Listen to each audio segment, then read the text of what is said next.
오늘 우리에게 주시는 하나님의 말씀은 신명기 11장 26절에서 32절 말씀입니다. 신명기 11장 26절에서 32절. 제가 가지고 있는 성경책으로는 279쪽에 있습니다. 저와 성도님들 한 분씩 교독하고 끝에는 같이 읽겠습니다.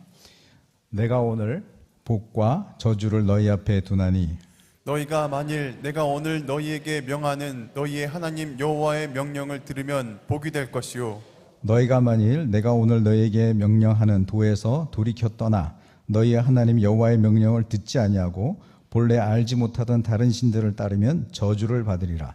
내 하나님 여호와께서 내가 가서 차지할 땅으로 너를 인도하여 들이실 때 너는 그리심산에서 축복을 선포하고 에발산에서 저주를 선포하라. 이 두 산은 요단강 저쪽 곧 해지는 쪽으로 가는 길 뒤 길갈 맞은편 모래 상수로 나무 곁에 아라바에 거주하는 가나안 족속의 땅에 있지 아니하냐. 너희가 요단을 건너 너희의 하나님 여호와께서 너희에게 주시는 땅에 들어가서 그 땅을 차지하려 하나니 반드시 그것을 차지하여 거기 거주할지라. 내가 오늘 너희 앞에 베푸는 모든 규례와 법도를 너희는 지켜 행할지니라. 아멘. 우리가 교회가 지금 새생명 축제 준비 중에 있습니다. 이번 주가 4주차고요. 사랑의 약봉투를 준비해서 전달하도록 그렇게 되어 있습니다. 새생명 축제를 하면서 비록 그때 우리가 전도할 수 없고 또 그분들을 우리 교회로 인도할 수 없다 할지라도 카드는 반드시 써야 된다는 생각이 듭니다. 카드를 쓰는 게 왜 중요할까요? 기도할 수 있기 때문입니다. 이름조차 안 올리면 그분을 위한 기도조차 하지 않거든요. 그래서 꼭 이름을 쓰시고 이번이 아니더라도 그렇죠? 한 영혼이 주께 돌아오는 게 한 번에 되는 게 아니거든요. 그러니까 여러 번 쓰시더라도 그걸 부끄러워하지 마시고 계속 그분을 위해서 내가 기도를 쌓는다 이렇게 생각하시면 될 것 같습니다. 저도 새생명 축제 때 여러분을 초대했는데 그분의 한 분은 23년 동안 신앙생활 안 하다가 우리 교회도 한번 왔었고 또 여러 계기가 있었겠죠. 그래서 지금 어떻게 된지 압니까? 네, 새벽기도 하는 여자로 바뀌었습니다. 네, 그 중에 또 한 분은 전혀 예수를 안 믿는 분인데 우리 교회 그 딸하고 같이 한번 왔었어요. 그래서 한번 또 점점 마음이 열리더니 지금은 온 가족이 다, 그래서 그 시어머니까지 다 예수 믿게 되는 그런 놀라운 역사가 있었습니다.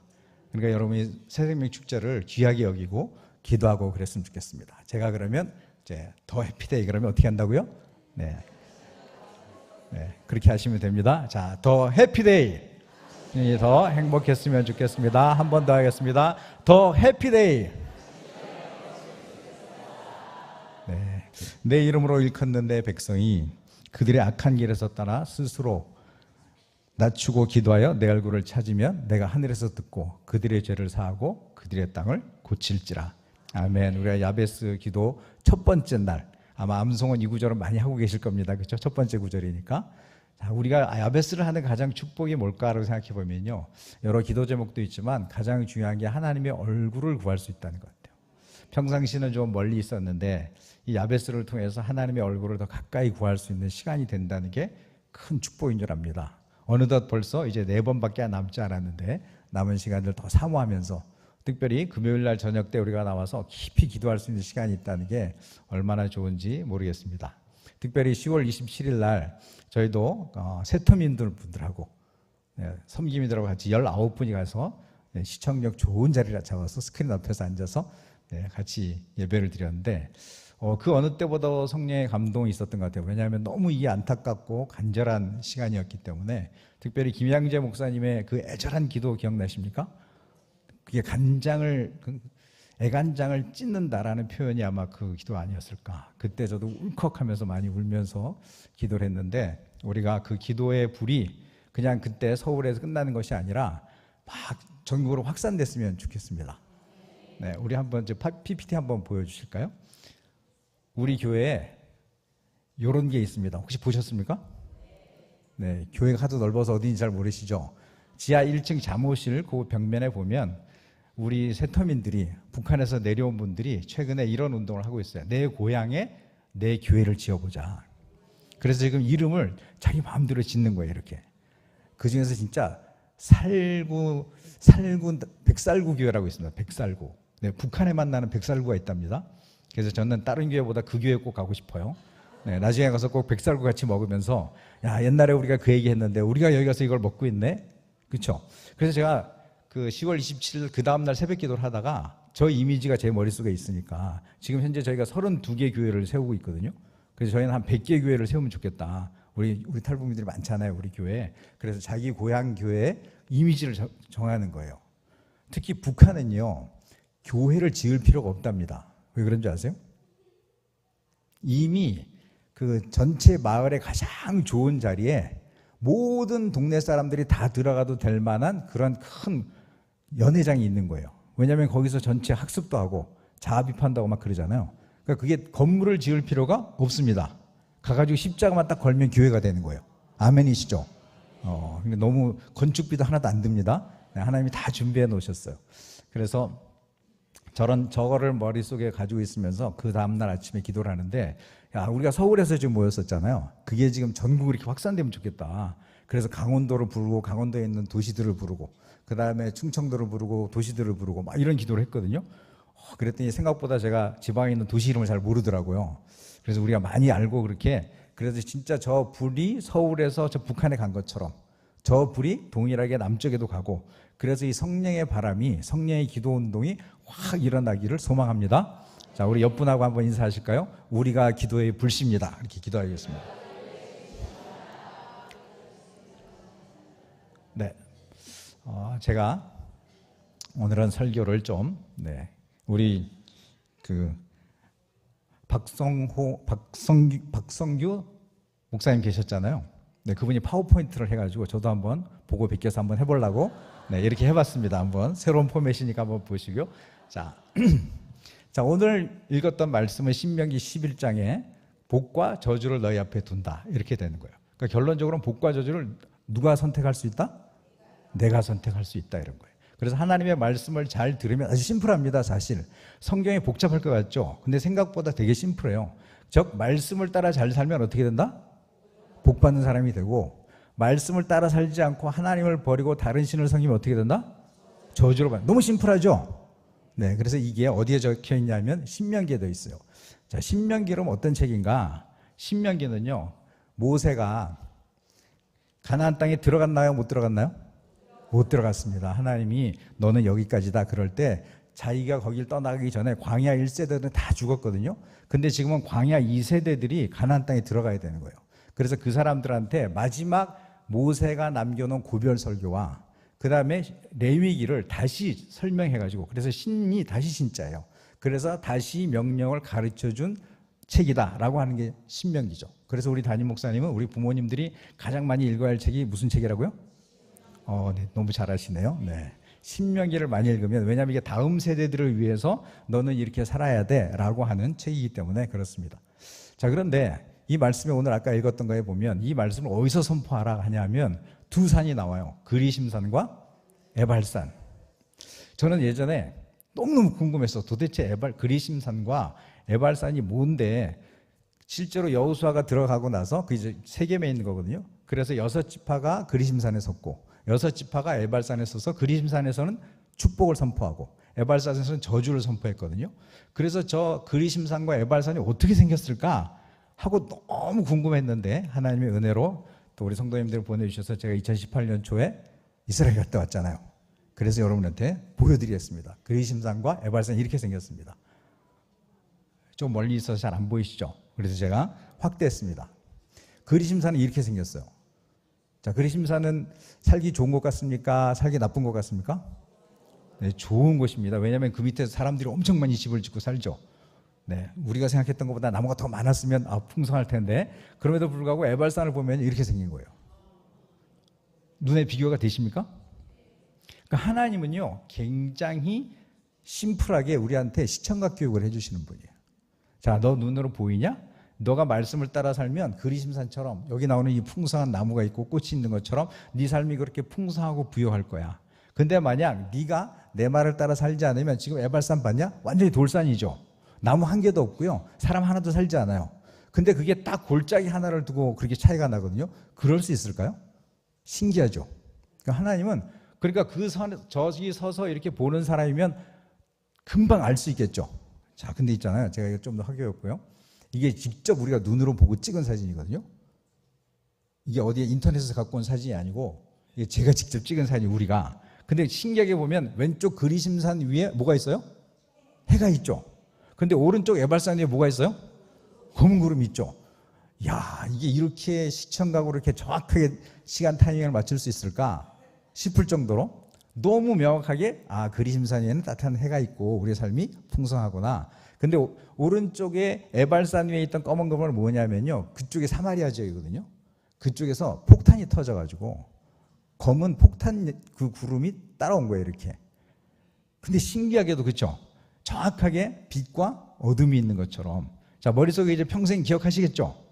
자, 일단 그럼 나쁜 거 기억하지 말고 좋은 것만 기억합시다. 우리는 무슨 산처럼 되자? 그렇죠, 그리심산. 네, 제가 아는 분이 교회를 개척했는데 이름이 그리심산이었어요.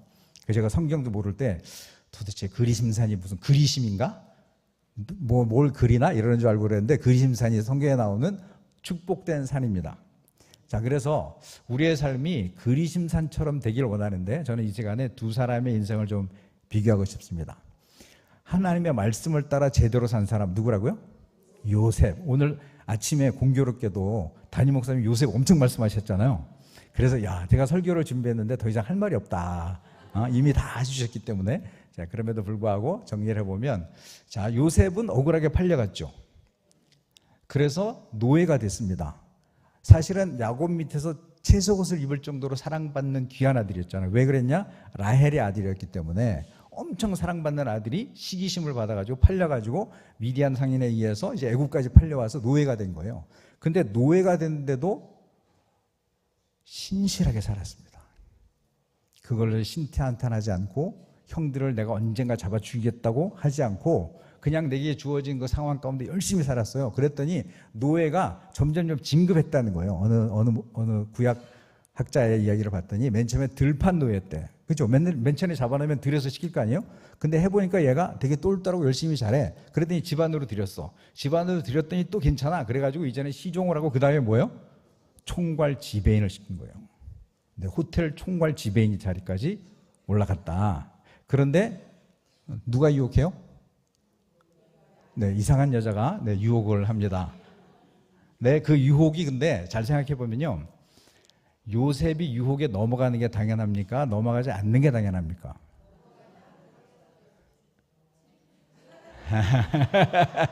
네, 이런 질문이 저는 재밌습니다. 넘어가지 않는 게 당연하다고 생각하는 사람은 좀 문제가 있으신 거예요. 넘어가는 게 당연하다고 생각해야 요셉이 안 넘어간 게 이상한 거죠. 무슨 말인지 이해되세요? 자, 요셉은요, 그때 나이가 몇 살이에요? 17살. 그래서 좀 시간이 지났겠죠? 그래서 담임 목사님이 한 3, 4년 정도 있었다 그러니까 그러면 20살의 청년이죠. 집을 떠나왔죠. 아무도 모르죠. 여자가 원했죠. 계속 원했죠. 자기는 노예죠. 자, 안 넘어갈 이유가 있습니까? 없습니까? 성경을 그렇게 보셔야 돼. 요셉이니까 안 넘어갔지. 그래, 안 넘어가야지 당연히. 이런 게 아니라 저건 당연하게 넘어가는데 어떻게 안 넘어갔을까? 이렇게 생각해야 요셉이 어떤 사람인지가 눈에 보여요. 그래서 요셉이 하나님을 두려워했다 그러잖아요. 내가 어찌 이 큰 악을 하나님께 할 수 있겠냐? 그러면서 억울하게 감옥에 갇힙니다. 자, 그 당시 한번 또 생각해 보면 만약에 그 보디발의 아내를 겁탈했다는 거잖아요. 그죠? 강제로 추행하려고 그랬다. 성추행범이다. 그랬다면 여러분이 보디발이면 어떻게 해야 됩니까? 당연히 죽여야 됩니다. 이것도 이렇게 감옥에 넣은 게 억울하다가 아니라 당연히 죽여야 되는데 살려서 감옥에 간 게 은혜구나. 맞죠? 왜 그런지 아세요? 보디발은 아내보다 요셉을 더 믿은 거예요. 아내를 믿었다면 그 자리에서 목이 날아갑니다. 그렇죠? 종놈이 감히 사모님을 건드리려고 그랬다. 이게 영납이 안 되는 일이잖아요. 그러니까 성경을 이렇게 보시기 시작하면 이게 요셉이 어떻게 살았길래 그럼에도 불구하고 목숨을 살려줘서 감옥에 갔을까? 아마 보디발도 그렇게 살려주기는 좀 그렇고 그래서 감옥에 넣었을 거다. 근데 억울하게 들어간 요셉이 그 속에서도 되게 신실하게 살죠. 그래서 또 감옥 총괄 지배인이 또 됩니다. 그러면서 하나님의 형통하심을, 여호와께서 함께 하심을 경험하는 그런 삶을 살거든요. 자, 그런데 자, 이제 제가 미리 답을 알려줬는데 오늘 아침 새벽 기도를 열심히 들으셨는지 안 하시는지 제가 점검하려고 담임 목사님한테 오늘 아침에 배웠잖아요. 자, 그럼 종살이를 3, 4년 했습니다. 그러면 옥살이는 얼마 했다고요? 네, 9년에서 10년. 제가 오늘 다시 동영상을 또 봤습니다. 정확하게 하느냐고. 네, 그래서 기본적으로 13년의 시간이 걸리잖아요. 17살에 잡혀와서 30살에 총리가 됐으니까 13년의 세월을 억울하게 산 거예요. 정말 나쁜 환경에 살았는데도 불구하고 요셉은 하나님 앞에 복의 길을 선택했다. 그렇게 살아갔던 요셉이 어느 날 이제 술 맡은 관원장의 꿈을 해석해 주죠. 그러면서 처음으로 인사청탁을 합니다. 그죠? 날 좀 기억해 주십시오. 그 뜻은 뭐예요? 나 좀 억울하게 들어왔으니 나 좀 나가게 해 주십시오 라고 했죠. 근데 이 사람이 기억해요 못해요? 자, 그래서 여기서 퀴즈가 있습니다. 자, 이 사람이 나가서 기억 못하고 있다가 바로가 꿈을 꿨어요. 그래서 꿈을 꿨더니 가만히 생각해 보니까 요셉이 생각난 거야. 자, 그때 기간이 몇 년이라고요? 오늘 설교 제목이 뭐라고요? 그러니까 만 2년으로 하니까 진짜 네, 주보를 잘 보면 답이 있습니다. 네, 만 2년 후에 저는 저 만 2년이 정말 크게 와닿았었어요. 자, 여러분한테 묻습니다. 만약에 여러분이라면 만 2년 동안에 만 2년의 기간 동안에 여러분이 어떻든지 그 사람을 살려줬잖아요. 그 사람 권력의 자리입니다. 그리고 진짜 그 떡 맡은 관원장, 술 맡은 관원장은요 아무나 하지 않는 사람입니다. 왜냐하면 이게 황제에 대해서 시해, 독살할 가능성이 항상 있기 때문에 가장 신뢰할 수 있는 사람이 있어요. 그 다음에 또 어느 자료를 봤더니 이 사람이 이제 해외 이렇게 많이 갈 거 아니에요. 그러면 그때 데려가는 사람이 술 맡은 관원장, 떡 맡은 거 데려가잖아요. 그러니까 국정을 논할 수 있는 사람이기도 하고, 그 다음에 자객이 쳐들어와. 그러면 그 사람을 막아내야 되잖아요. 그러니까 무술도 엄청 잘해야 돼. 그러니까 엄청난 사람입니다. 그냥 우리는 술 맡은 사람이니까 그냥 기밀 라인 정도 되나 보다 이렇게 생각하는데 그렇지 않고 엄청나게 높은 사람이에요. 근데 그 사람이 살려나갔잖아요.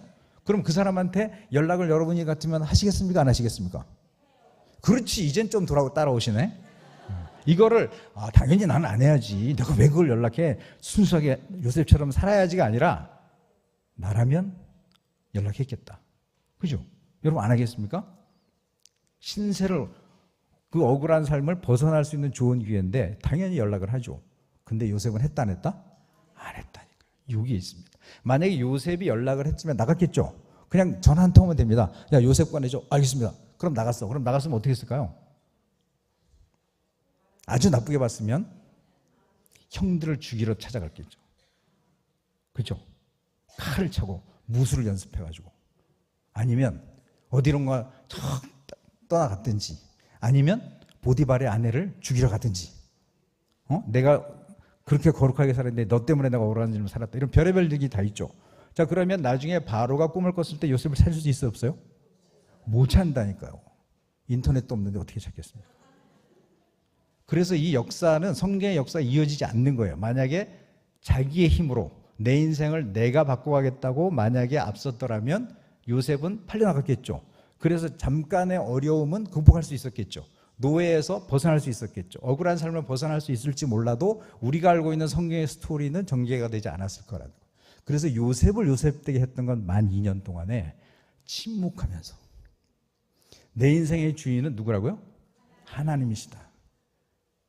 그래서 하나님 앞에서 자기의 삶을 살았던, 오늘 아침 목사님 말씀하신 거 기억나시죠? 환경을 바라보는 것이 아니라 환경의 그 배후에 계신 하나님을 바라보는 삶을 살았다는 거예요. 그래서 요셉은 그 시간을 견뎌냈다는 겁니다. 그래서 성실하게 그 시간을 견뎌냈다. 자, 그런데 또 한 사람의 스토리가 나옵니다. 한 2년 전쯤이었던 것 같아요. 우리 말씀기둥 축제 때, 사실 우리끼리 얘기하면 정신없잖아요. 그죠? 막 빨리 있기 때문에 눈을 이렇게 하면 여기가 있어, 저기. 그럼 어디 찾는지 막 그래. 근데 그렇게 빨리 지나가는데요, 제가 그날은 되게 집중하고 있는 중에 저 말씀이 딱 떠오르는데요, 만 2년 후회가 딱 보이는 거예요. 똑같은 만 2년 후회가 나옵니다, 성경에. 왜냐하면 제가 만 2년 후회를 너무 깊게 생각하고 있었기 때문에 쓱 지나가는데 만 2년 후회가 똑같은 표현이 된 거예요. 그래서 제가 그때 멈추고 창세기를 찾아서 만 2년 후회를 똑같이 찾아본 거예요. 그랬더니 이 똑같은 만 2년 후회를 요셉은 이렇게 보냈는데 이 사람, 지금 여기 나오는 이 사람 누구예요?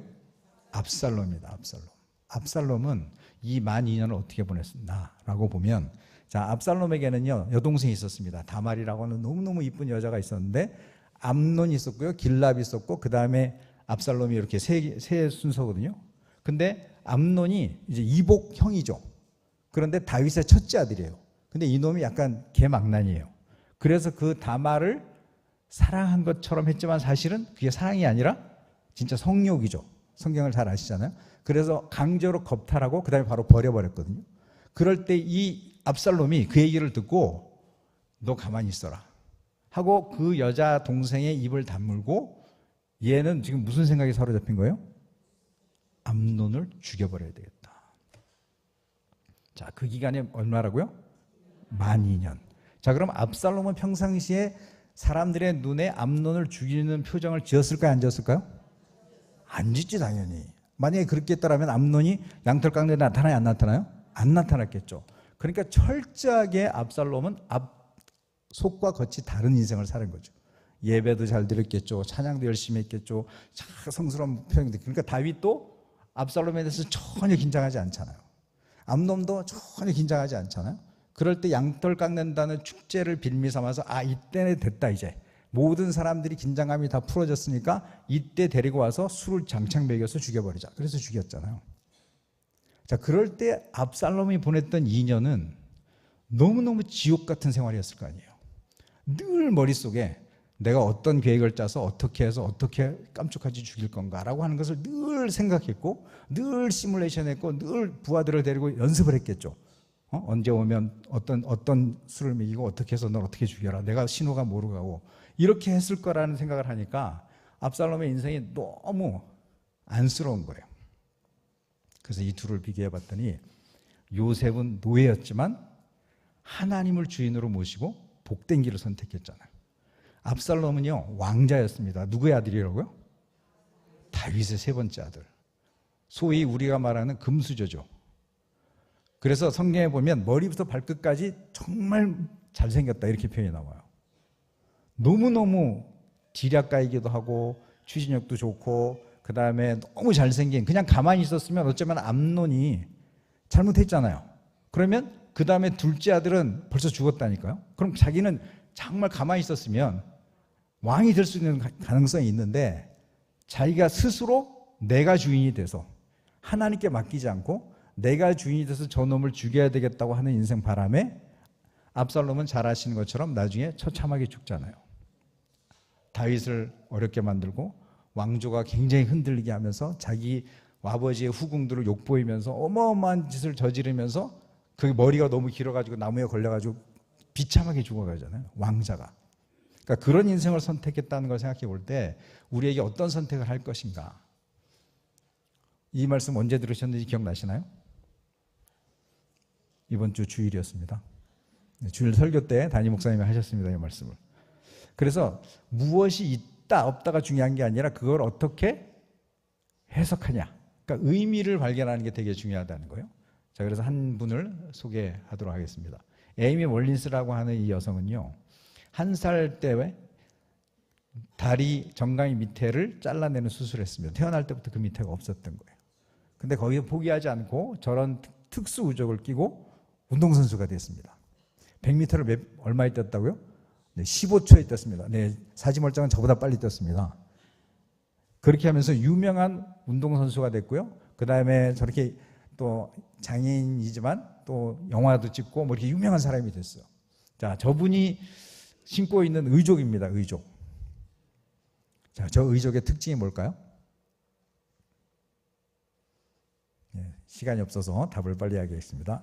이거 제가 강의하거나 할 때 많이 쓰는 장표인데 해보면 되게 재밌어요. 네, 꽃무늬가 들어있습니다. 네, 뭐 발 모양이 뭐 또 이런 하이힐입니다 하는데요. 가장 큰 차이는요, 저 의족의 높이입니다. 저 사람은요 8cm 범위 안에서 자기 키를 줄였다 늘렸다 할 수 있어요. 여러분은 줄였다 늘렸다 할 수 있어 없어요? 없죠? 저 사람은요, 내가 오늘 땅과 좀 가까이 있고 싶다 그러면 짧은 거 신고요. 내가 오늘 어떤 여자보다도 가장 큰 자리에서 가장 이쁘게 길게 보이겠다 그러면 높은 걸 하는 거예요. 그랬더니 자기 친구가 야, 이건 불공평하다. 나는 평생 똑같은 길을 사는데 너는 네 마음대로 줄였다 늘렸다는 게 말이 되냐. 그렇죠. 똑같은 어려움인데 어떻게 받아들이냐에 따라서 다르죠.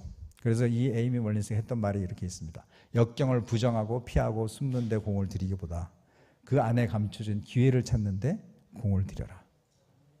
요셉이 그런 사람이었잖아요. 그렇죠? 우리 안에 이런 좋은 교보제가 있다는 게 너무 감사합니다. 저렇게 큰 돌을 품고 있는 나무가 그 돌 때문에 나는 못 크겠다 하고 포기하지 않았다는 거예요. 저 돌을 품어내서 거목이 됐잖아요. 그래서 실제로 우리 저 숲속 작은 나라에 가보면 다 나무들마다 다 돌을 품고 있습니다. 신기하게도. 그렇죠. 그래서 우리 인생에도 저런 돌 때문에 내가 못하겠다가 아니라 돌이 있음에도 불구하고 오히려 그 돌을 품고 더 큰 거목이 될 때 더 멋진 인생이 되는 줄 믿습니다. 제가 숲속 작은 나라에서 에덴 프로젝트 할 때였어요. 거기 자연장 있잖아요. 거기서 제가 이제 풀을 뽑고 있었습니다. 혼자서. 근데 비가 막 왔다가 불이 딱 그쳤는데 신기하게도 그 풀밭 위에 지렁이들이 많이 죽어 있는 거예요. 그래서 제가 딴 때는 우리가 사실 그런 지렁이들이 아스팔트에서 죽어 있잖아요. 생각나세요? 이렇게 굵직한 것들이. 근데 거긴 풀밭이었거든요. 근데 왜 풀밭 위에 지렁이가 죽어 있을까? 라는 생각이 들어서 제가 인터넷을 찾아봤습니다. 그랬더니 지렁이가요, 땅속에서 살잖아요. 근데 비가 오면 물이 들어가가지고 피부로 호흡하는데 호흡이 가쁜 거예요. 그래서 큰 게 올라옵니다. 작은 거는 그 속에 살 수 있어. 근데 큰 애들은 호흡이 너무 힘드니까 땅을 뚫고 나왔는데 채 못 들어갈 거 햇빛이 쨍쪄가지고 말라 죽은 거라는 거예요. 새롭게 아셨죠? 자, 근데 제가 거기서 착한 일을 하나 했다는 거 아닙니까? 그 중에 살아있는 놈들이 있더라고. 그래서 살아있는 2마리를 내가 땅을 파가지고 묻어줬습니다. 이렇게. 살아라. 여기 들어가서 살아라. 그냥 놔두면 죽었겠죠? 근데 착한 일 잘했죠? 그렇죠? 제가 그걸 하면서 떠오른 말씀이 이거였어요. 너는 피투성이라도 살아있어라. 그렇죠? 그 지렁이가 살아있으니까 내가 기회를 줬잖아요.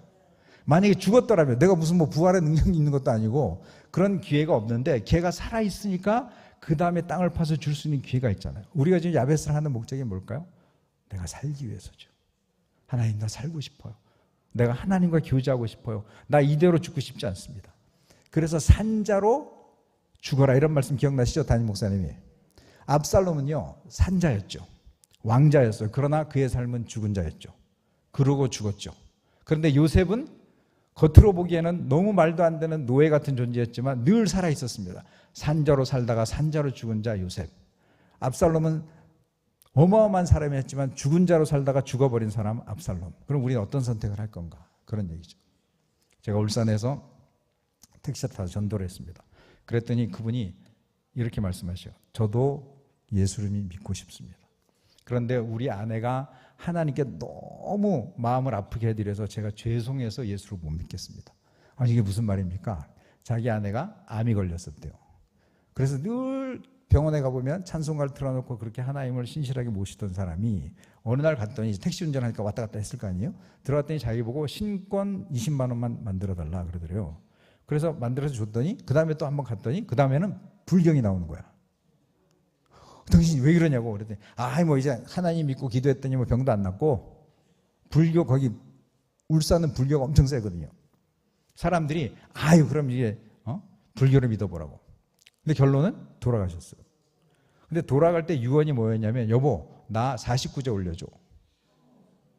그러면 지장보살이 와서 나를 극락왕생 데려간대. 근데 자기가 생각해도 이게 아닌데 그 사람의 유언이었기 때문에 들어줬다는 거예요. 근데 이 남편이 그래. 아니 하나님이 병을 낫게 해주면 참 고맙겠지만 어떻게 모든 병이 다 낫겠습니까? 누가 더 믿음이 좋아요?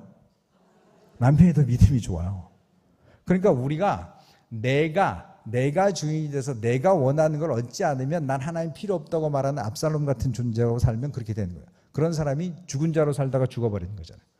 최근에 제가 아는 분이 폐암에 걸렸습니다. 폐암 말기 4기였어요. 근데도 감사하게도 이분은 암이 되고 그랬더니 예배를 얼마나 사모하는지 몸이 전혀 못 움직이는데도 예배 자리 가야 되겠다고, 그리고 설교를 하루에 몇 편씩 듣고 사도신경을 하루에 100번씩 듣고 병상에서 세례받고 어제 그저께 돌아가셨습니다.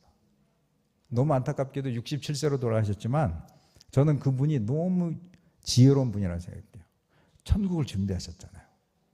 그래서 저는 그분의 이 땅에서의 고통스러운 삶을 마감하고 천국 관계 너무 감사하고 행복하더라고요. 그 선택을 했다는 거예요. 내가 비록 죽지만 나는 산자로 죽겠다는 거잖아요. 이해되시죠? 그래서 우리가 산자로 죽기를 선택해야 된다는 거예요. 자, 요셉과 압살롬의 차이는요, 인생의 선장이 누구인가? 그렇죠? 아브라함이 선장을 하나님으로 모시고 살았다 그랬잖아요. 그럴 때 우리 인생의 주어가 내가 되면 안 되는 거예요. 내가 복수하리라 그랬죠. 압살롬은 내가 죽여버리겠다, 내가 하겠다고 해서 2년을 그렇게 살았잖아요.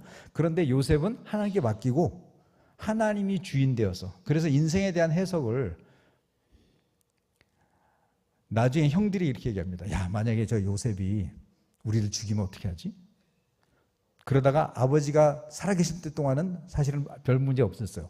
근데 아버지가 돌아가놨더니 다시 또 형들이 와가지고 우리는 당신의 종입니다. 제발 우리한테 어떻게 하지 마십시오. 그랬더니 요셉이 한 말이잖아요.